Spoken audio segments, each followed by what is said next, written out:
अगर कोई मनुस्मृति जलाने का काम करेगा तो पूरे देश में संविधान जलाने का कार्य की स्थिति बन जाएगी। यह सरकार पुलिस के बल पर हमारी शोभा यात्रा को रोक दिया। स्वामी प्रसाद मौर्य जैसे लोग आज राजनीति में या कहीं हैं तो ये इस देश के सवर्णों की देन है और कृपा है।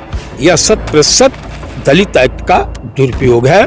सरकार को जानना चाहिए। ओम प्रकाश बड़बोले नेता हैं, उनको भी अमर्यादित शब्दों से बचना चाहिए और संयम में रह करके किसी पर अलक्षण लगाना चाहिए।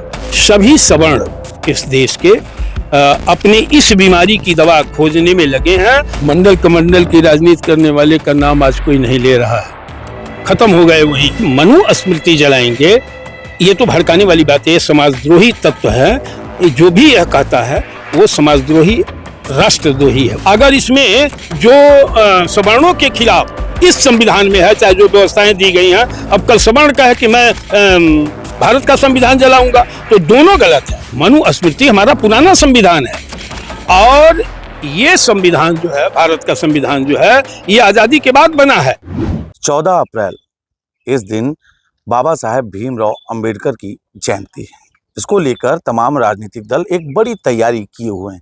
जहां एक तरफ तमाम राजनीतिक दल ये बात कर रहे हैं कि इस दिन कार्यक्रम को बहुत ही अच्छे तरीके से मनाना है, वहीं एक धड़ा ऐसा है जो कह रहा है कि 14 अप्रैल को किसी भी हालत में हम मनुस्मृति जलाएंगे।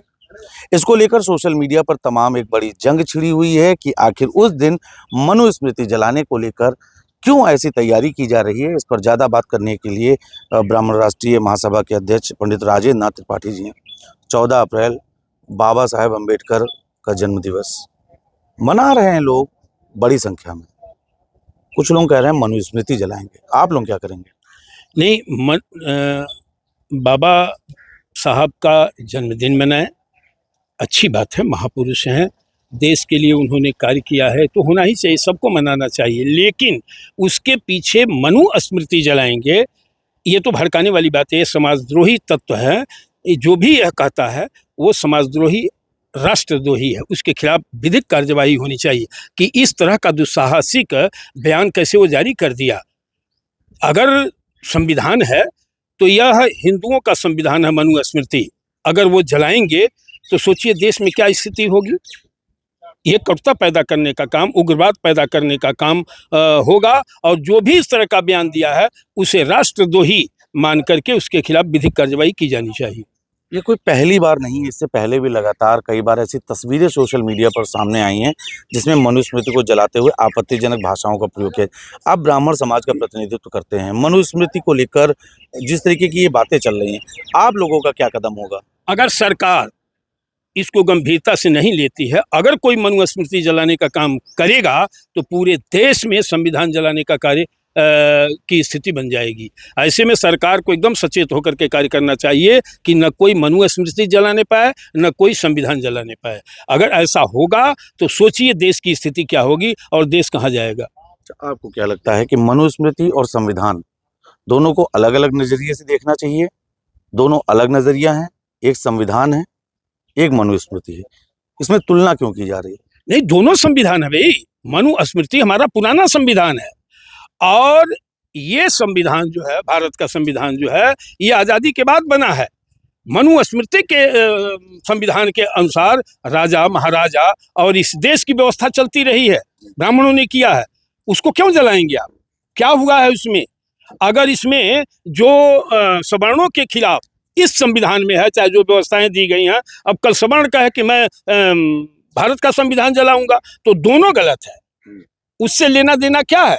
आप महापुरुष की जयंती मना रहे हैं, मनाएं, और सभी धर्म और जातियों के लोगों को बाबा साहब की जयंती को मनाया जाना चाहिए, लेकिन इस रूप में नहीं कि हम संविधान जलाएंगे। ये कहे कि कोई मनुस्मृति जलाएंगे, तो कानून का खुला उल्लंघन है।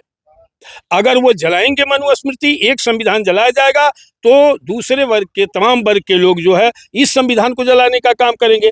तो इससे कटुता पैदा होगी, अराजकता फैलेगा, समाज में अनियंत्रित हो जाएगा। अच्छा, आप ब्राह्मण समुदाय से आते हैं, 14 अप्रैल को लेकर आपकी क्या तैयारी, आपका संगठन क्या करेगा? नहीं, देखिए, बाबा साहब को मानते हैं? मैं सभी महापुरुषों का आदर करता हूँ, सम्मान करता हूँ और सबको करना चाहिए। लेकिन एक देश, एक प्रदेश, एक न्याय की व्यवस्था होनी चाहिए। पिछले साल भगवान श्री परशुराम के अवतरण दिवस पर हमारा संगठन भव्य शोभा यात्रा निकाला था, परमिशन भी प्राप्त हुई थी, लेकिन यह सरकार पुलिस के बल पर हमारी शोभा यात्रा को रोक दिया।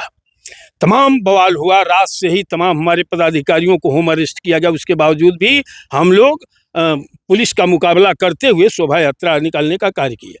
यह दुर्भाग्य है कि भगवान श्री परशुराम के अवतरण दिवस पर, जबकि सभी वर्गों को उसका सम्मान करना चाहिए, करते भी लोग हैं, लेकिन आज सरकार ने जिन्हें सुरक्षा के लिए तोप दे दिया है, उसका 100% दुरुपयोग करने वाले लोग बार बार वो आक्रमण कर रहे हैं इस देश के सवर्णों पर, सवर्ण विभूतियों पर।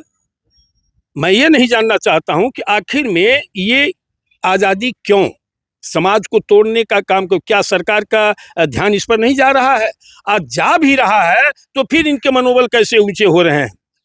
यह 100% दलित एक्ट का दुरुपयोग है, सरकार को जानना चाहिए।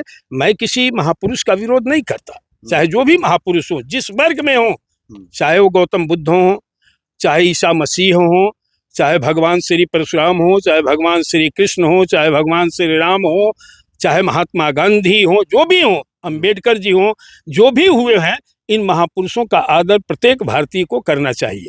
लेकिन उसमें ये जो अराजक तत्व अराजकता फैलाने के लिए कि हम संविधान जला देंगे, हम मनुस्मृति जला देंगे, इनको चिन्हित करके इनके खिलाफ देशद्रोह का मुकदमा करके जेल के शिकंजों में डाल देना चाहिए। सैयद सालार मसूद गाजी, इनके नाम को लेकर अक्सर चर्चा रहती है। सीएम योगी आदित्यनाथ ने उस दिन बयान दिया, उन्होंने साफ तौर पर कह दिया कि ये खलनायक हैं, माफियाओं के रूप में थे।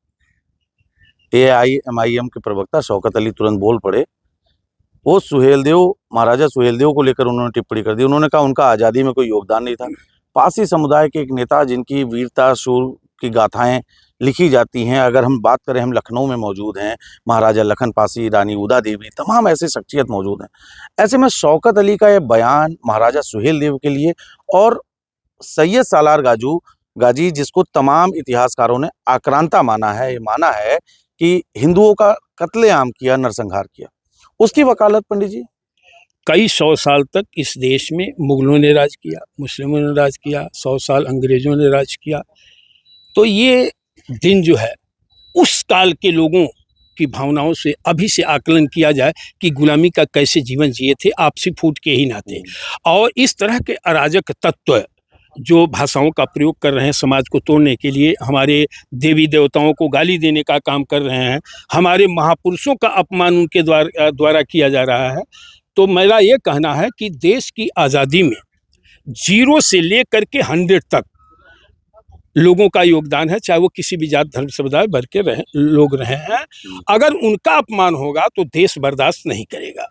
जो खून दे करके हमें आपको सबको आज़ाद कराने का काम किया, उस गुलामी की बेड़ियों से मुक्त करने का काम किया, अगर उन पर कोई कीचड़ उछालने का कार्य करेगा तो यह बर्दाश्त नहीं किया जाएगा। सरकार को इन सब चीज़ों पर विशेष रूप से समाज में अमन चैन और शांति कायम रहे और सभी को बराबर का दर्जा मिले इस स्वतंत्र भारत में, तो सरकार को इसमें खलल डालने वाले अराजक तत्वों के खिलाफ कड़ी कार्यवाही की जानी चाहिए। ओम प्रकाश राजभर ने कहा कि गाजी पाजी।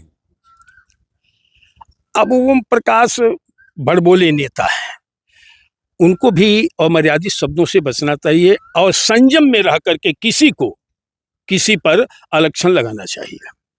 2027 का चुनाव अब सामने है, तैयारियां हो गई, अभी पंचायत चुनाव की तारीखें मुकम्मल नहीं हो सकी हैं। बड़ी सुगबुगाहट है ब्राह्मण वर्ग को, जब भी बात आती है तो माना जाता है कि चुनाव में नीति नियंता बन जाता है।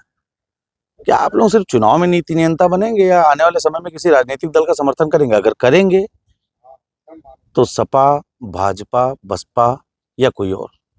देखिए, अभी इस तरह का कोई नहीं है। अभी तो पूरा ब्राह्मण सहित ऊंची जात के लोग वर्तमान सरकार के ब्राह्मण विरोधी, सवर्ण विरोधी क्रियाकलापों से काफ़ी आहत है।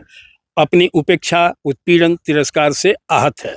और जब आदमी आहत होता है किसी चीज़ को लेकर के, तब वो निर्णय की दिशा में जाने का कार्य करता है।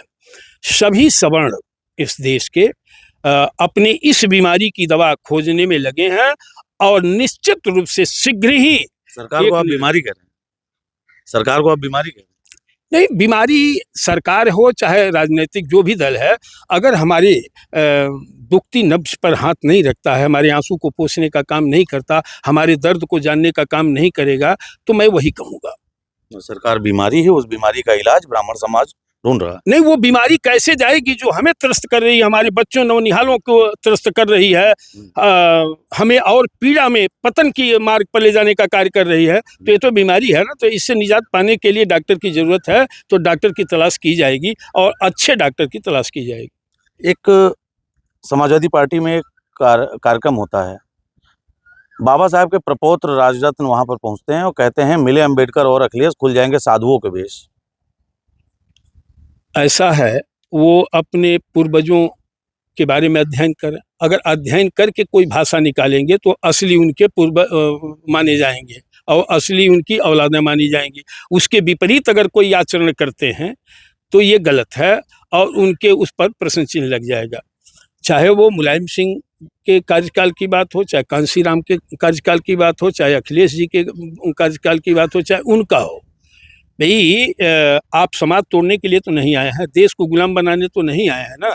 सर्व समाज के ही वोट से कोई सरकार बनेगी और कोई नेता जीत पाएगा। लेकिन नेताजी, देखा जाता है बात तो होती है सर्व समाज की, लेकिन बीच बीच में शुरुआत हो जाती है मंडल कमंडल राजनीति की। तमाम नारे आए, ब्रह्मा विष्णु महेश, हाथी गणेश और जूते मारो, ऐसे तमाम बयान। उसके बाद अब इस सदी में इस तरीके का बयान आना, साधु ही क्यों, हिंदू देवी देवता ही क्यों? आप लोग कब तक क्या कोई ठोस कदम उठाएंगे, न्यायपालिका के पास जाएंगे कि ऐसे उस पर रोक लगना चाहिए? क्योंकि लगातार इससे अगर देखा जाए तो एक समाज लगातार अवसाद में आ रहा है, हीन भावना से ग्रस्त हो रहा है। मंडल कमंडल की राजनीति करने वाले का नाम आज कोई नहीं ले रहा है, खत्म हो गए वही।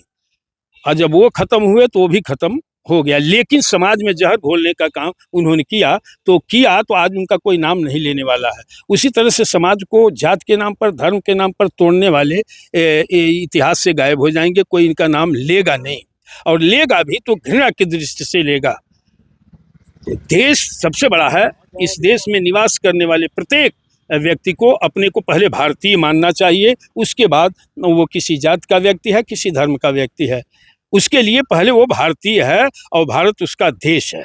उसके हित के लिए कार्य करना प्रत्येक भारतीय का नैतिक कर्तव्य बनना चाहिए। आप कह रहे हैं कि मंडल कमंडल की राजनीति खत्म हो गई। स्वामी प्रसाद मौर्य भी बयान दिए हैं कि इन लोगों को दान दक्षिणा मत दो, भूखे मर जाएंगे। इनकी दान दक्षिणा से आप लोग भूखे मर जाएंगे। इनके पूर्वज को पानी पिला के, भोजन करा करके, दया का पात्र समझ करके आज इस लायक बनाया कि स्वामी प्रसाद मौर्य जैसे लोग पैदा हुए। तो जरा अपने पूर्वजों से ये सीख लेना कि आज उनके पूर्वज कहाँ थे और कहाँ आ गए। अगर निश्चित रूप से स्वामी प्रसाद मौर्य जैसे लोग आज राजनीति में या कहीं हैं तो ये इस देश के सवर्णों की देन है और कृपा है, उनका स्वयं का कुछ है नहीं। बहुत बहुत धन्यवाद। आप पंडित राजेंद्र नाथ त्रिपाठी को सुन रहे थे। उनका साफ तौर पर कहना है कि जिसे भी बाबा साहेब भीमराव अंबेडकर की जयंती मनानी है वो मनाए, उन्हें कोई आपत्ति नहीं।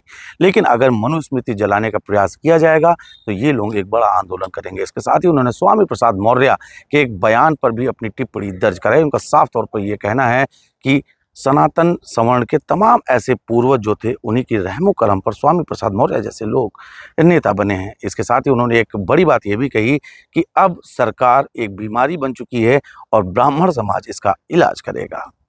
कैमरा सहयोगी शिवांशु पटवा के साथ एशियन न्यूज़ के लिए लखनऊ से मैं नीतीश मिश्रा।